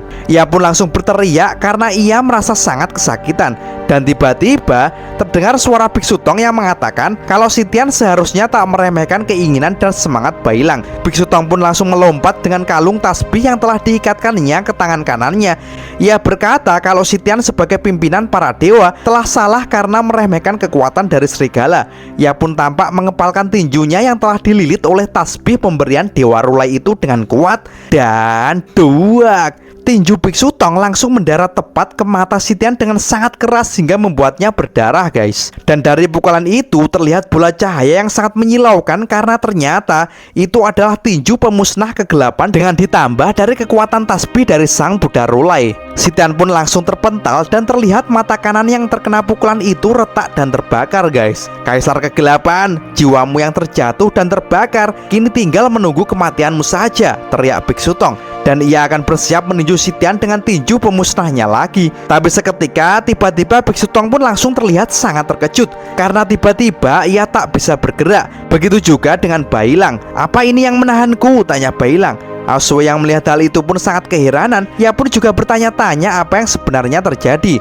Lalu tiba-tiba tangan Aosue pun juga menyentuh sesuatu. Ia lalu memperhatikan benda apa itu, dan ternyata itu adalah sebuah tali yang tak terlihat. Melihat hal itu, Wuching pun berkata kalau itu adalah sutra laba-laba. Ia pun langsung menyuruh semuanya agar jangan bergerak dan melawan, karena jika semakin bergerak maka tali itu akan menjadi sangat kencang. Tapi Aosue pun ngeyel dan ia menggerak-gerakkan tubuhnya berharap kalau tali itu bisa lepas darinya. Akan tetapi bukannya lepas, tali itu malah menjerat dirinya dan membuatnya terjatuh guys. Biksu Tong pun di situ juga segera menyuruh Bailang agar jangan bergerak karena sutra itu akan malah menjeratnya dengan kencang. Dan terlihat saat ini mereka semua telah tertangkap oleh jaring laba-laba yang berasal dari Baisi. Lihatkannya, Patkai yang masih sangat sengit adu mekanik dengan Baise sang ular putih. Saat ini tubuh Patkai sedang dililit oleh ular itu, dan Patkai pun mendekap erat tubuh ular itu, dan mereka pun berguling-guling bersama. Dasar babi bau, lepaskan. Apa maksudmu dengan memeluk seperti ini? Teriak Baise. Patkai pun menjawab kalau ia melepaskannya, bukankah Baise malah menyerangnya? Baise pun terlihat sangat geram dengan jawaban Patkai itu, hingga akhirnya mereka yang terguling-guling itu pun jatuh guys, dan malah juga terjerat ke dalam jaring Baise. Seketika mereka pun juga tak bisa bergerak dibuatnya, dan jika mereka memaksa bergerak maka itu akan membuatnya semakin kencang. Dan saat ini terlihat Patkai pun berpelukan dengan Baise, sedangkan Baise pun juga tak bisa apa-apa kecuali hanya bisa pasrah dipeluk oleh sang babi tua itu. Ia pun terlihat sangat kesal, tapi apa daya karena mereka sama-sama tak bisa bergerak lagi. Dan di sisi lain, Xiaobe dan Putri Duyung Perak masih terus saja bertarung. Tapi di tengah-tengah pertarungannya itu, mereka berdua akhirnya juga terjerat oleh jaring itu guys. Memang jaring laba-laba dari Baisi ini sangat halus dan tak terlihat, dan hanya akan bisa dirasakan jika mangsanya sudah terjerat oleh jaring ini. Bailang di situ merasakan kalau sutra yang menjeratnya sangat keras dan semakin menariknya. Biksu Tong pun menjawab walaupun sutra laba-laba itu sangat tipis, akan tetapi sangat kuat, dan semakin dilawan maka kekuatannya semakin besar. Biksu Tong pun berteriak kepada Wuching agar menolongnya. Wuching pun segera bertindak untuk menolong gurunya, tapi tubuhnya yang terkumpul kini masih setengah, karena setengahnya lagi masih belum terkumpul karena efek serangan Sitian guys. Sedangkan Sitian saat ini terlihat terus memegangi wajahnya. tubuhnya karena dia masih merasakan sakit yang sangat akibat dari serangan Biksu Tong. Baisi, teriak Sitian memanggil siluman laba-laba itu. Dan seketika Baisi pun sudah berada di atas dengan benang sutra di bawahnya. "Apa kau tak apa-apa, Kaisar? Kerjaku bagus kan?" ujarnya. Ia mengatakan kalau saat mereka semua berkelahi, Baisi diam-diam sengaja memasang jaring-jaringnya di situ. Dan sekarang mangsa-mangsa itu sudah tertangkap dan tak bisa bergerak lagi. "Ada apa dengan siluman laba-laba ini? Apa kau kenal, Guru?" tanya Asue yang sudah tertangkap di situ. Biksu Tong pun langsung menjelaskan kalau itu namanya Baisi. Biksu Tong yang saat ini juga sudah tak bisa bergerak, ia pun basa-basi dan memuji Baisi. Ia mengatakan kepada Baisi kalau jaring sang putri laba-laba ini sangat kuat dan mewarisi warna sutra hitam yang sebenarnya.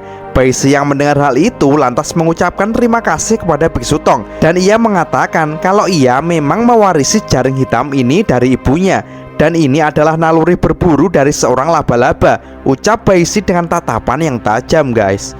Dan tiba-tiba tubuhnya pun berubah menjadi wujud laba-laba hitam yang besar dan mengerikan. Lalu ia pun saat ini menoleh kepada Biksu Tong. "Hehe, Guru Tarsanzang, bagaimana rasanya bergantung di udara?" tanya Baisi. Seketika ia pun langsung merayap mendekati Biksu Tong, sehingga membuat Biksu Tong pun panik. Ia pun berusaha untuk bernegosiasi kepada Baisi. Ia mengatakan kalau penampilan wujud Baisi sekarang sangat mengerikan. "Kenapa kau tak menurunkanku saja dan kita mulai bicara?" ucap Biksu Tong membujuk Baisi. Tapi Baisi pun menjawab kalau sang laba-laba tak pernah membiarkan makanannya jatuh dan keluar dari jaringnya.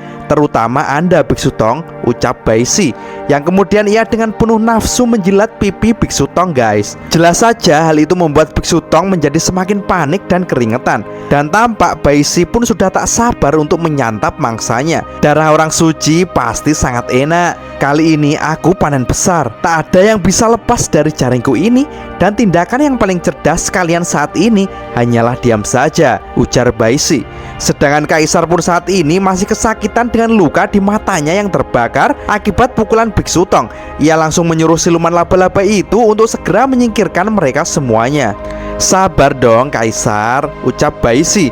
Biksu Tong pun juga mengatakan kalau Baisi harus bersabar dan jangan terburu-buru untuk memakannya. Mendengar hal itu, Baisi pun langsung mengatakan kepada Biksu Tong, dan ia menebak kalau Biksu Tong ingin menundanya untuk menunggu Wuching pulih agar bisa menyelamatkannya karena jaring laba-laba Baisi tak bisa menjebak siluman pasir itu. "Sayang sekali, aku sudah memperhatikan semuanya," ujar Baisi dengan bangga. Terlihat buntutnya yang tajam itu pun langsung mengeluarkan racun. Ia lalu mengatakan kalau kali ini ia akan mengakhiri semuanya dengan cepat. Seketika ekor beracun itu langsung melesat dan jelek. Tak disangka yang ia tusuk adalah Kaisar Sitian, guys. Sontak saja hal itu membuat Kaisar Gondrong itu terkejut dan tak habis pikir bisa-bisanya anak buahnya berani menyerang dirinya. Seketika Baisi langsung menancapkan ekornya ke tubuh Kaisar lebih dalam lagi. "Maaf Kaisar, aku tak memberitahumu kalau aku akan menyerangmu," ucap Baisi. Biksu Tong pun juga sangat terkejut dengan apa yang dilakukan Baisi itu. Dan terlihat saat ini Baisi pun tersenyum. Dan ia berkata kalau laba-laba kecil ini tiba-tiba berubah pikiran dan tak ingin lagi menjadi jiwa gelap. "Mohon pengertiannya, Kaisar," ucap Baisi dengan wajah yang genit. Sang Kaisar pun langsung kaget dengan apa yang dikatakan Baisi itu. "Dasar idiot, apa alasanmu berubah pikiran? Jiwa gelap adalah sifat dari para siluman," ujarnya. Lalu Baisi menjawab kalau Kaisar menganggap serangga itu adalah siluman rendahan yang mudah dikendalikan. Ia tahu kalau Kaisar akan memanfaatkan dirinya, sehingga dengan jujur Baisi mengatakan kalau selama ini ia sebenarnya hanya pura-pura percaya kepada Sitian. Mendengar hal itu, Sitian pun sangat marah. "Cacing tetaplah cacing, dasar kamu siluman rendahan. Terimalah ini," teriak Sitian. Ia pun langsung menggerakkan telapak tangannya dan seketika muncullah pedang-pedang emas surga kegelapan yang turun dari atas dan akan mencapik-capik Baisi. Baisi pun langsung terkejut karena tentu saja ia tak bisa menghindarinya. Tapi tiba-tiba terang, datanglah Wuching dengan wujud kesatria pasirnya yang langsung menangkis semua pedang-pedang Sitian itu, guys. Dan setelah itu Wuching pun berkata kepada Baisi bahwa sejak siluman laba-laba itu memutuskan untuk bergabung dengan bayangan gelap, tak peduli apa tujuannya, tapi Wuching menganggap kalau ia tetap adalah teman mereka. Mendengar hal itu, Baisi jadi tersanjung karena dianggap teman oleh tim Biksu Tong.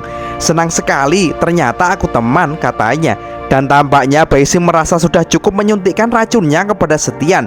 Ia lalu mencabut ekornya itu. Seketika terlihat racun laba-laba itu sudah menyebar ke seluruh tubuh Kaisar Sitian. Sitian pun saat ini hanya bisa mengerang kesakitan di situ. Dan tampaknya racun dari Baisi memperkuat serangan yang tadi dilancarkan oleh Biksu Tong. Hingga racun dari Baisi pun kini melunturkan organ-organ dalam dari Sitian, guys. Dan api yang membakar mata Sitian pun juga bertambah besar. Sitian pun tambah mengerang karena ia sudah tak tahan dengan rasa sakit yang hebat ini. Hingga akhirnya api itu pun merambat dan melumat seluruh tubuh Sitian. Kurang ajar, aku tak akan memaafkan kalian. Aku Kaisar Surga Kegelapan, tak mungkin kalah dengan siluman rendahan seperti kalian, teriak Sitian yang suaranya sudah hampir habis. Api pun semakin berkobar membakar tubuh sang kaisar sesat itu. Hingga akhirnya tubuhnya pun dilumat oleh api dan tinggal tulang-tulangnya saja, guys. Dan belar, tubuh Sitian yang hanya tinggal tulang pun sekarang hancur dilumat oleh api Biksu Tong dan racun dari Baisi. Dan Sitian pun tewas dengan mengenaskan, guys. Sitian yang sudah mati terlihat jiwanya kini menemui jiwa putihnya. Sang Kaisar Sitian pun kini mengatakan kalau akhirnya separuh jiwanya telah kembali. Ini adalah balasan dari semua perbuatanmu, kata jiwa Kaisar Sitian putih kepada jiwa gelapnya itu. Mendengar hal itu, jiwa gelap pun geram merasa diceramai. Kenapa kau mengajariku? Aku ini adalah bentuk dari kekecewaanmu. Kamu tidak pernah berani melakukan banyak hal, maka dari itu aku yang menguasaimu, ujar jiwa yang gelap itu. Jiwa Sitian putih pun menjawab kalau jiwa yang jahat itu merupakan pikiran jahat yang ada di dalam hatinya, bahwa kebenaran murni dan kejahatan murni itu tidak ada. Apalagi Sitian adalah seorang kaisar surga. Keinginannya yang selalu ingin menjadi sempurna dan tak mentolerir apapun, sehingga membuat jiwa gelap Sitian salah jalan. Dan hasilnya malah sebaliknya, jiwa gelap Sitian pun menguasai jiwa putih. Dan salahnya sendiri, jiwa putih Sitian malah keluar dari tubuhnya. Kamu benar, tak seharusnya kau keluar dari tubuhmu. Kalau kau tak melakukan itu, pasti sekarang kita sudah menguasai dunia, ucap jiwa Sitian gelap. Tapi sekarang lihat, kamu dan aku jadi seorang pecundang. Aku jadi benci semua makhluk di dunia. Mereka sangat bodoh dan tak dapat dimengerti, imbuh jiwa gelap itu dengan nada marah-marah, guys. Jiwa putih Sitian kemudian mengatakan kalau sekarang belum terlambat, dan hanya dengan cara mereka berdua bergabung kembali maka akan menjadi lengkap. Apa maksudmu? Apa kau ingin aku bersatu lagi denganmu? Tanya Sitian gelap. Dan jiwa Sitian putih menjawab kalau mereka berdua harus bersatu, karena sejatinya mereka adalah satu. Tentu saja Sitian gelap pun menolak, karena kalau ia bergabung dengan jiwa putihnya maka ia akan dikendalikan. Sitian putih di situ pun berkata kalau ia tak akan mengendalikan siapapun, dan juga mereka tak ada pilihan lain, karena jika mereka berdua tak bergabung dan jiwanya tidak utuh, maka mereka berdua hanya akan menjadi jiwa-jiwa yang gentayangan saja. Mendengar hal itu, Sitian hitam pun terdiam dan mulai berpikir kalau memang mereka berdua saling membutuhkan satu sama lain. Dan akhirnya ia pun menyanggupinya. Seketika mereka berdua pun menempelkan tangan satu sama lain, dan celing, jiwa putih dan jiwa hitam itu pun bersatu. Dan Kaisar Sitian pun kini memiliki jiwa yang utuh seperti dulu lagi, guys. Kaisar Sitian yang jiwanya telah utuh kembali kemudian berkata, meskipun tubuh fisiknya saat ini sudah hancur, akan tetapi selama jiwanya tetap pada pedang surga keadilan dan menjadi sang kaisar surga, maka ia masih bisa eksis pada postur tubuh ini. Dan itu adalah perkataan dari jiwa Sitian hitam. Lalu jiwa Sitian putih pun tak setuju dengan hal itu, karena menurutnya ia harus mundur. Apa katamu? Tanya Sitian hitam. Lalu Sitian putih menyuruh Sitian hitam untuk melihat sekeliling, karena saat ini mereka tak berada di surga. Sitian hitam pun langsung melirik ke kanan dan ke kiri, dan perlahan tempat itu mulai hancur. Dan ternyata tempat itu adalah dunia bawah atau alam baka, guys. Jiwa Sitian gelap pun jadi sangat terkejut kenapa mereka bisa ada di situ. Sitian putih pun lalu menjelaskan kalau alam baka memang adalah rumah untuk orang mati. Dan walaupun Kaisar Sitian adalah dewa, tapi ia harus menerima hukum abadi ini. Dan saat ini Sitian pun telah melihat jembatan reinkarnasi berada di hadapannya. Ia pun melangkah maju dan akan berjalan melewati jembatan itu untuk bereinkarnasi. Dan jembatan itu juga akan menghapus semua dosa-dosa dan membersihkan jiwanya. Tapi Sitian gelap pun tampaknya tak terima karena merasa dibohongi, guys. Dan kini malah diajak untuk melewati jembatan reinkarnasi. Lakukan apa yang harus dilakukan, ucap Sitian putih. Tapi Sitian gelap pun masih terus protes saja karena ia benar-benar tak ingin melewati jembatan itu. Si Tian Putih tak mempedulikannya dan ia terus saja melakukan perjalanan karena ia sadar kebaikan dan kejahatan mutlak itu tidak ada. Lalu dirinya mengajak si Tian Gelap untuk terus berjuang dan berjalan bersama setelah reinkarnasi nanti. Scene kemudian beralih di tempat Biksu Tong guys. Di sana terlihat semua orang terkejut karena tiba-tiba saja jaring yang mengikat mereka pun terlepas. Dan mereka pun tak menyangka kalau ternyata Bai Si berpihak kepada tim Biksu Tong. Dan terlihat Pat Kai masih saja terjebak dan berpelukan dengan siluman ular putih di sana. Pat Kai yang tampaknya malah menikmati momen itu membuat Ratu Ular pun berteriak, "Hei babi bau, jangan sentuh tubuhku," teriak Bai Si. Akan tetapi Pat Kai yang mesum itu tetap saja tak melepaskannya. Ia beralasan mereka tak bisa lepas dari jeratan itu. Dan Pat Kai jadi nafsu sama Bai Si dan malah sangat menikmati pelukan itu guys. Dan di sisi lain, Duyung Perak pun saat ini masih terlilit oleh jeratan Bai Si dan tak bisa melakukan apapun. Sedangkan Xiao Bei yang sudah bebas terlihat berdiri di depannya dan ia berkata bahwa Kaisar Kegelapan sudah mati dan ia menyuruh agar Duyung Perak menyerah saja. Duyung Perak di situ masih sangat kesal dengan Bai Si yang ternyata ia malah berkhianat. Terlihat Bai Si yang masih berada di atas jaringnya itu pun hanya menertawakan kata-kata dari Duyung Perak itu guys. Dan kemudian Bai Si pun turun dan mendekat kepada Biksu Tong. Ia kemudian mengatakan kalau saat ini ia telah menangkap Duyung Perak dan Ratu Ular. Ia meminta maaf karena tak memberitahu Biksu Tong dahulu tentang hal ini. Biksu Tong pun jadi bertanya apakah Bai Si memang sudah merencanakan ini semua sebelumnya. Bai Si pun menjawab kalau itu memang benar. Dia mengaku kalau sudah mengikuti Biksu Tong sejak lama secara diam-diam. Dan saat Raja Selatan menyerang Biksu Tong, Bai Si pun membuat jebakan untuk menangkap dan membunuhnya. Hingga kemudian datanglah Kaisar Sitian Kegelapan mencari Jenderal Surga Selatan, yang pada saat itu Bai Si sedang memakannya. Lalu Bai Si pun meminta maaf dan menawarkan diri untuk bergabung dengan bayangan kegelapan. Dan Kaisar pun menerimanya. Dan Bai Si menggunakan kesempatan ini untuk membantu rombongan Biksu Tong. Mendengar hal itu membuat semuanya senang dan lega. Bai Si mengaku kalau ia melakukan semua ini juga untuk membalas budi kepada Biksu Tong. Karena pada saat itu Biksu Tong dan Wukong tak jadi membunuh Bai Si yang masih kecil dan membiarkannya pergi untuk terus tumbuh besar dan terus hidup. Dan Bai Si pun mengucapkan terima kasih kepada Biksu Tong dan Biksu Tong pun juga berterima kasih kepada Bai Si. Terlihat wajah Bai Si pun malu-malu dengan rombongan Biksu Tong karena mereka sudah menganggap Bai Si sebagai teman. Dan ia pun merasa sangat bahagia karena selama ini Bai Si adalah orang yang penyendiri dan tidak mempunyai teman satupun. Ia pun merasa canggung dan ia bertanya bagaimana caranya berbicara yang baik dengan teman-temannya itu. Sudahlah, Nona tak perlu seperti itu. Sekarang kita adalah teman, jadi gak usah sungkan-sungkan ya, ucap Biksu Tong. Mendengar hal itu, Bai Si pun merasa sangat bahagia karena sudah dianggap teman oleh mereka. Dan tiba-tiba, blar, terlihat tembakan-tembakan panah laser dari langit yang menghujani tubuh Bai Si. Dan itu membuat tubuhnya berlubang dan kakinya ada yang terpotong guys. Sontak saja Bai Si pun langsung mengerang kesakitan. Dan dilihat dari serangan itu, bisa ditebak kan itu serangan dari siapa? Terlihat tubuh Bai Si pun terbelah. Bai Si yang terkena serangan yang dahsyat itu pun sangat terkejut dan bertanya-tanya apa itu yang menyerangnya. Biksu Tong dan Bai Lang pun sangat kaget dan ia panik dengan keadaan Bai Si.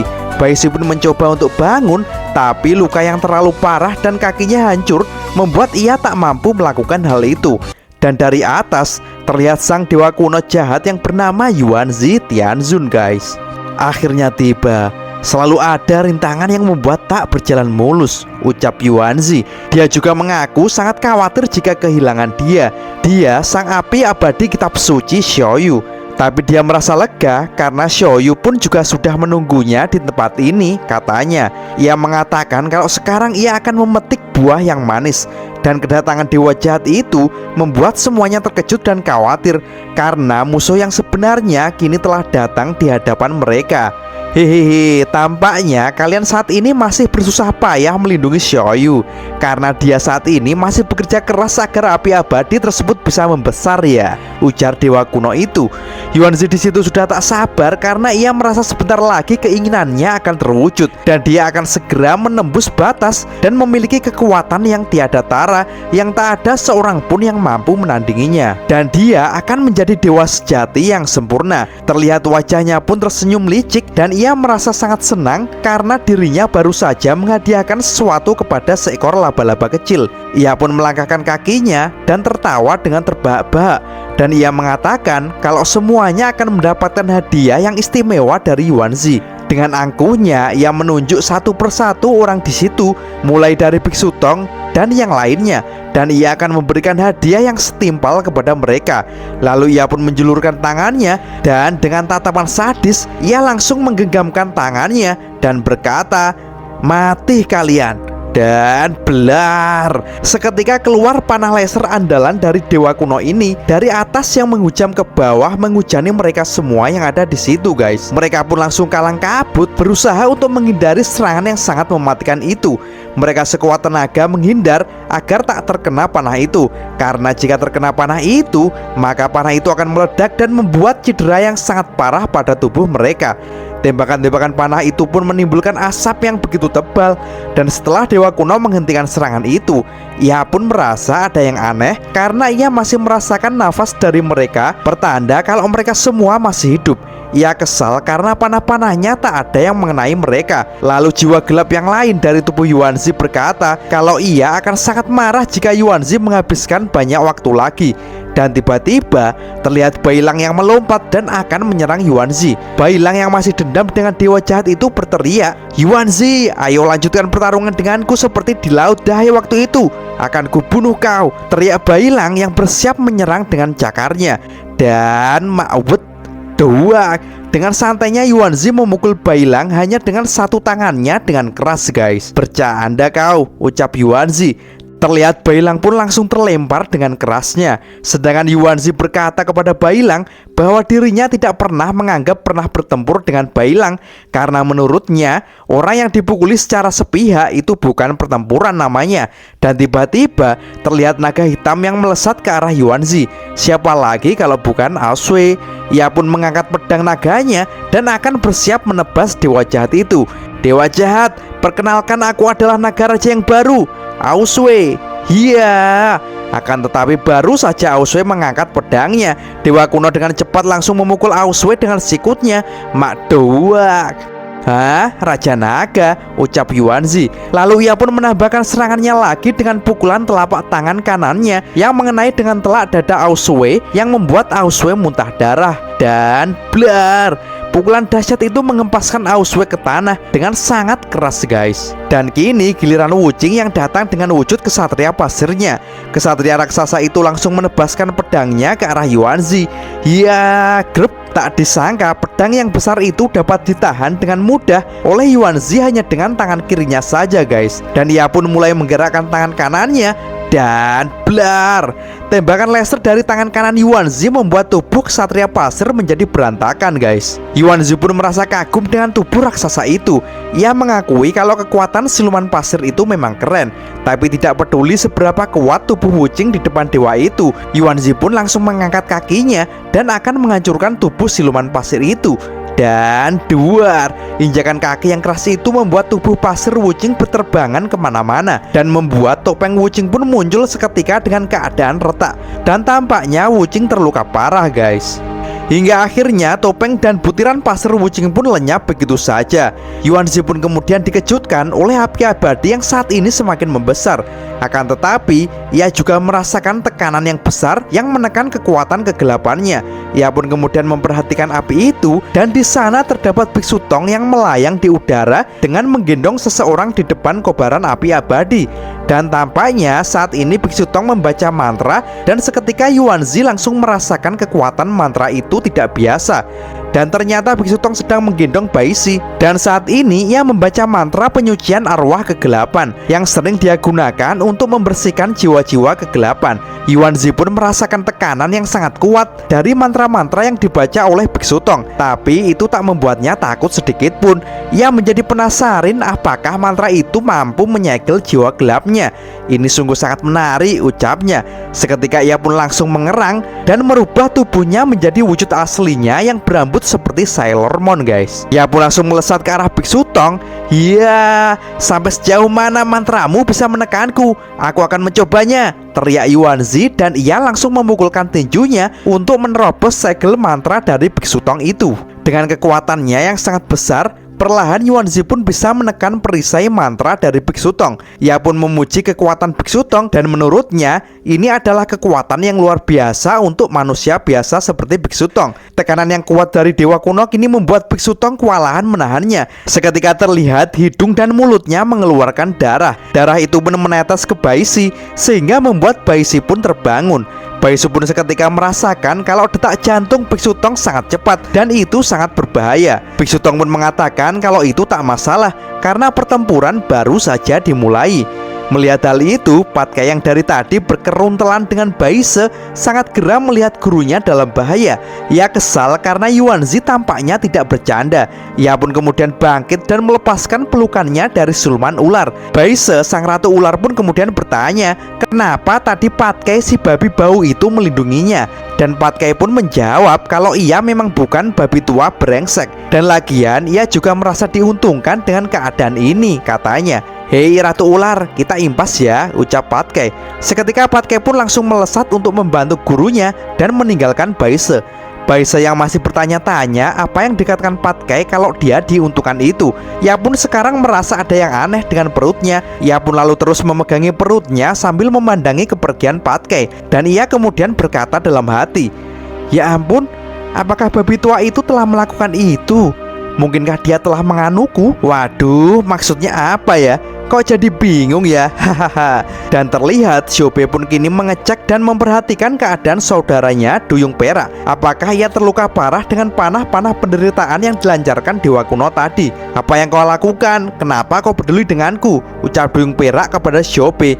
Ia pun terlihat kesal dengan Xiaobei dan ia menyuruh agar Xiaobei segera pulang saja ke istana bawah laut. Lalu ia bertanya lagi apakah Xiaobei akan ikut melawan Yuanzi. Lalu Xiaobei pun menjawab kalau seorang Duyung adalah penjaga pantai lain. Maka ia tak bisa berdiam diri melihat Yuanzi melakukan apapun di tempat ini. Dan ia bertekad akan maju dan berjuang bersama Biksu Tong. Duyung Perak pun langsung mengingatkan kalau kekuatan Yuanzi bukanlah kekuatan yang bisa dihadapi oleh mereka.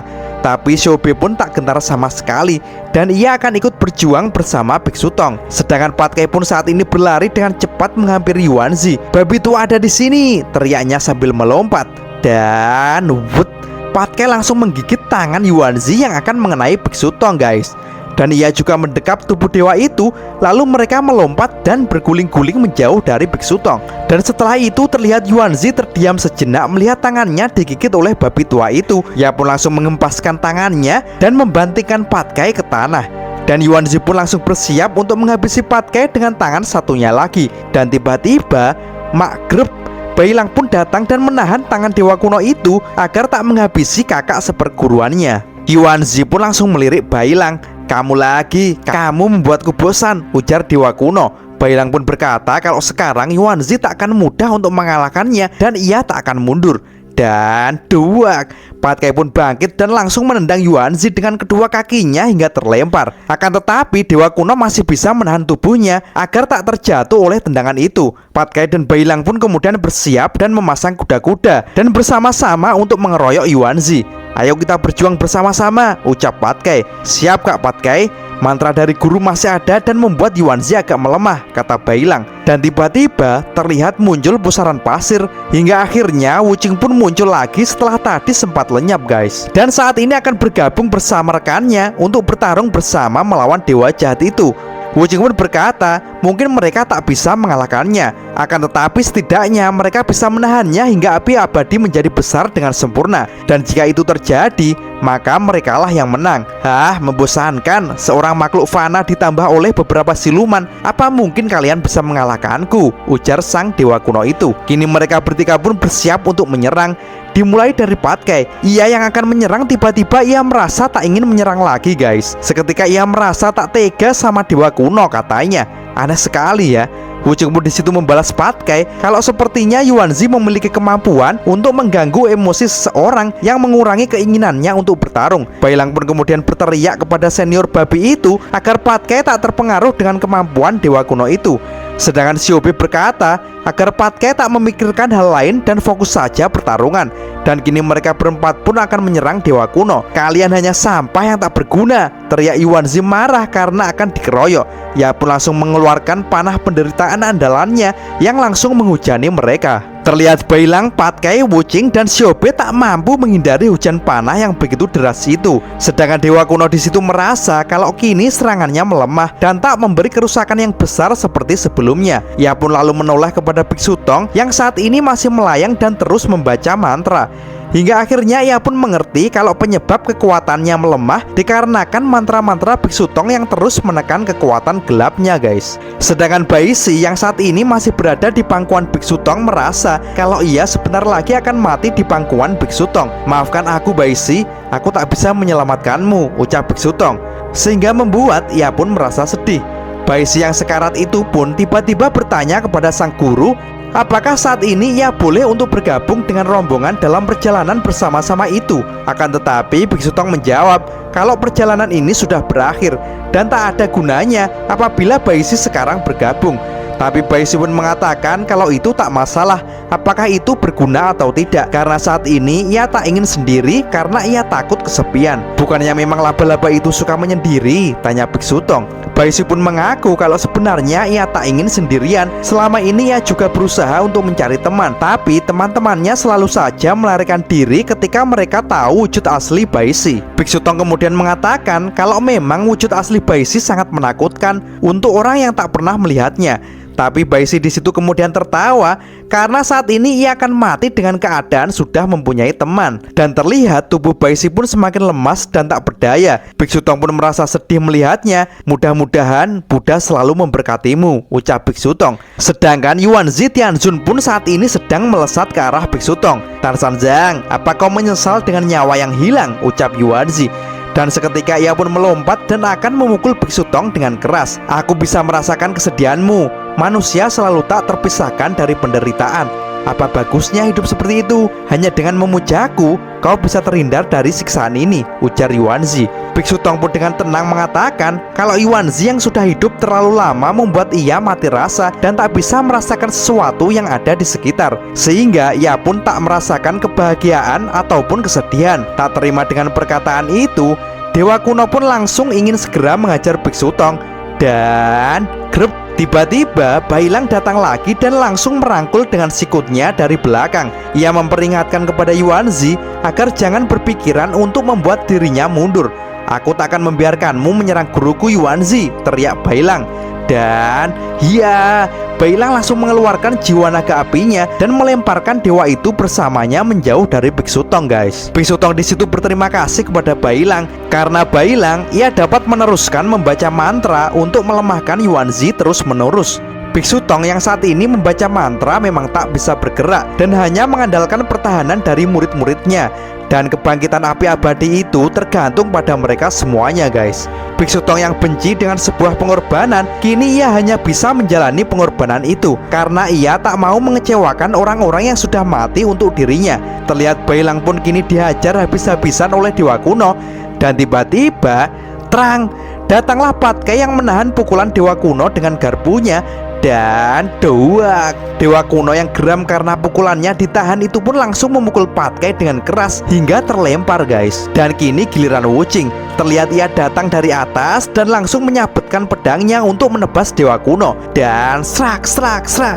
Tebasan-tebasan itu pun berhasil mengenai tubuh Dewa Kuno. Tapi itu tak membuatnya terluka sedikit pun. Ia hanya tergeser mundur dengan serangan-serangan Wuching itu. Tapi hal itu cukup membuatnya geram dan langsung mengarahkan telapak tangannya kepada Wuching.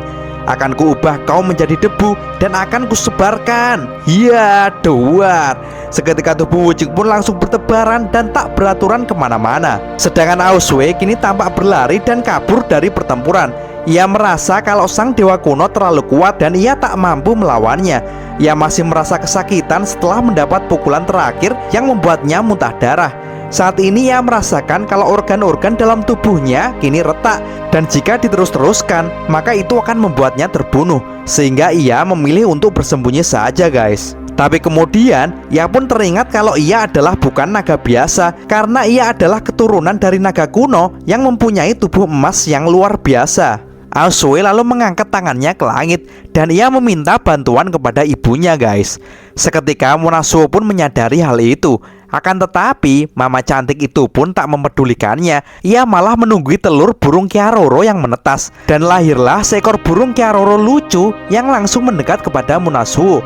Menyadari kalau ibunya tak merespon sama sekali permintaan dari Aosue, Aosue berkata kalau ibunya memang sangat dingin dan kejam. Ia pun kini tak hilang akal. Ia kemudian berteriak dan memanggil-manggil sang kakek naga kuno untuk membantunya.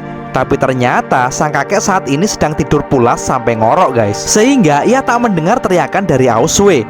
Terlihat Aosue pun tertegun karena ibu dan kakeknya tak mempedulikannya sama sekali. Ia lalu menganggap kalau dunia ini sangat kejam. Aosue pun kemudian mencoba untuk mengintip teman-temannya yang saat ini bertarung sengit dengan dewa kuno. Hingga kemudian ia menyadari kalau ia harus mengandalkan diri sendiri dan tak bergantung kepada orang lain.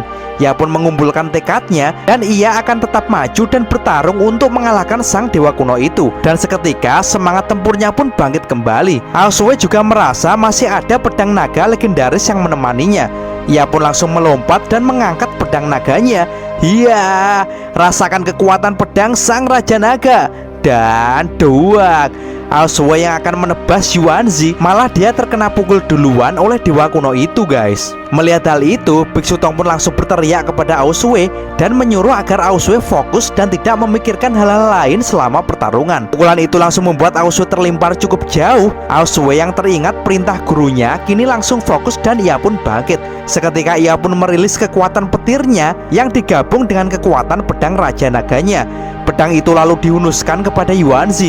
Seketika muncul kekuatan petir kemerahan dahsyat yang muncul dari pedang raja naga dan langsung menembak dewa kuno dengan kerasnya guys. Yuanzi yang terkena kekuatan itu pun merasakan panas yang luar biasa dan tubuhnya tak bisa bergerak.